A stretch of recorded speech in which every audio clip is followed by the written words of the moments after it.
When I set out to write the original proposal for the Department of Education, I looked at best practices. It was an opportunity, a clean slate, to be able to do that. So I was able to find and create a tiered care approach. It was quite ambitious, looking at what I look back at the original document, but yet not, because why sell ourselves short, especially when it comes to mental health?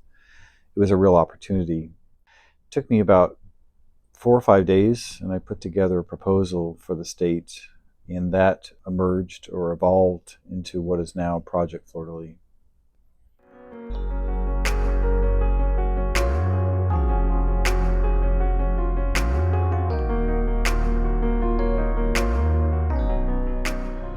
But these groups really offer the students a chance to connect with each other. They learn about common reactions to stress and trauma, which really makes them feel like they're not alone. And then we teach them, some of the cognitive behavioral therapy concepts, like how to calm their bodies, really how to think about thoughts, helpful thoughts when it's really hard. We teach them problem solving. And one of the main components is we have them tell their story. And telling your story can be very healing. And so we really honor their story in a way that they can tell. Sometimes it might just be a piece of a story. It's kind of the start of healing. But we saw that all after Hurricane Katrina, really having your story and being able to share that is part of healing.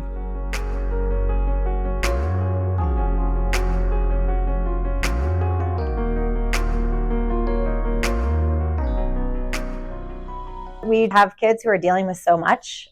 When you're in those situations, when kids are dealing with tough stuff, in the past, I maybe would have been like, what do I say? What do I do? And because of these trainings and just kind of, getting the practice of being comfortable talking about tough stuff, I'm able to really be present with the kids when I'm working with them, because I don't feel like I'm sitting there wondering what to do. The trainings have really prepared me to be in these challenging, situations. And it's all because of Project Fleur-de-lis.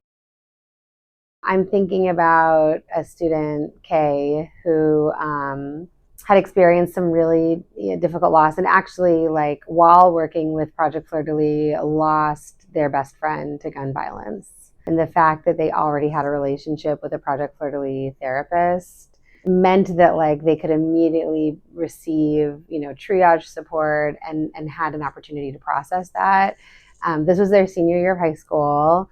They got a full ride to college. They graduated last year on the dean's list, and were able to achieve personal goals, like moving to Chicago and enrolling in grad school there. And I think without the support of Project Fleur-de-lis, they would not have had the same emotional resilience and ability to make these big changes. Yeah. We live in a city where the opportunities for trauma are as prevalent as parades. And the shameful side of that is there are just not enough trauma and crisis resources for the children, for the family. Project Fleur-de-lis is still one of those that exists. It's almost like a lighthouse in the dark sea that we have in this city.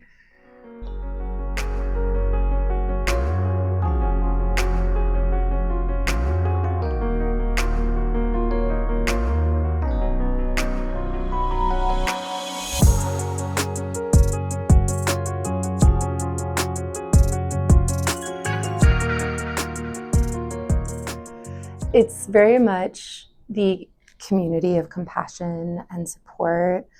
I have joked before that in many ways, Project Fleur-de-lis feels like my mom. I can call when I need something and know that I'll have support, a caring ear, and get really good advice on how to proceed and move forward. There's never been a time that I've reached out and not gotten the support that I needed.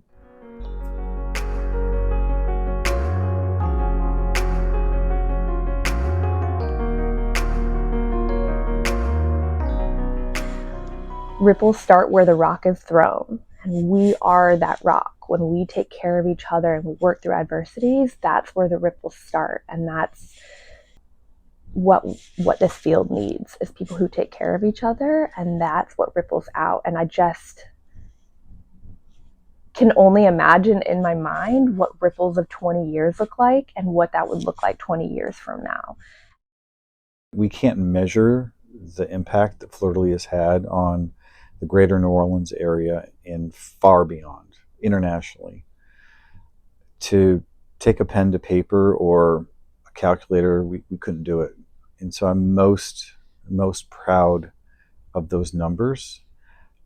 Direct care, yes, but training others to do the work, getting information out about the facets of mental health that are most pressing at the time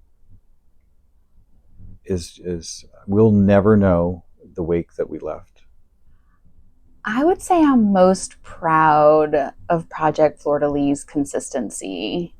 I feel that in me as the director, to consistently go to bed every night knowing that there's more work to be done, and waking up every morning knowing that we're well positioned to do a lot of the work that needs to be done. And I feel consistently inspired by the team that I work with, both within Project Fleur-de-lis specifically and within Mercy Family Center, that we are always trying to identify the needs of the community and be the ones that can respond to those needs. I just see it as this like huge, just kind of like all the adults holding hands around the kids of New Orleans, and doing what we can to learn how to best serve them. It feels really good to know that, as things come up working with kids, I have people to call, and I just I don't know. I feel so grateful for Project Fleur-de-lis.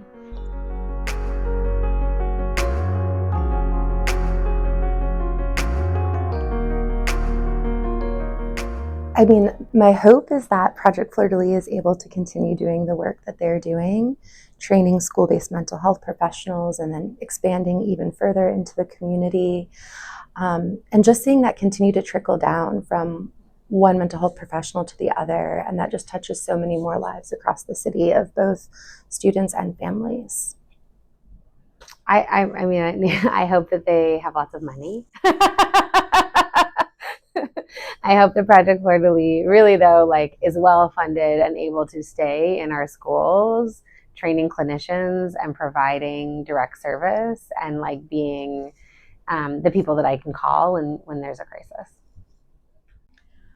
I hope that Project Fleur-de-lis is just getting started.